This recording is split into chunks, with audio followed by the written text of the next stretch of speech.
how do I avoid taxes? So there's avoid and there's evade, right? So there's avoid and there's evade. So evading is illegal, avoiding is perfectly legal. Basically, the way I avoid taxes is my businesses are registered in Dubai. So Dubai, they have no corporation taxes for money that's generated outside of the country.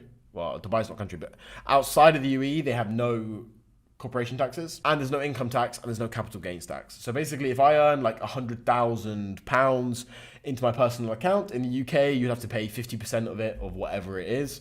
In Dubai, you got to keep 100% of it, right? Obviously, they get tax money in other ways. So there's certain things in the country that are a bit more expensive, like Wi-Fi is quite expensive. And though Wi-Fi is all government owned, all the phone companies are government owned, those things are kind of expensive.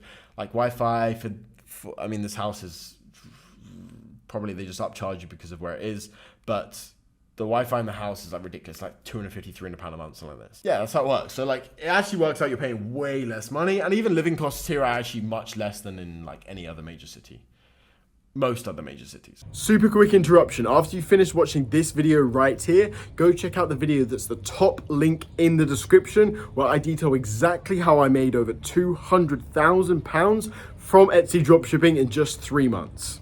Go check it out, but watch this video first.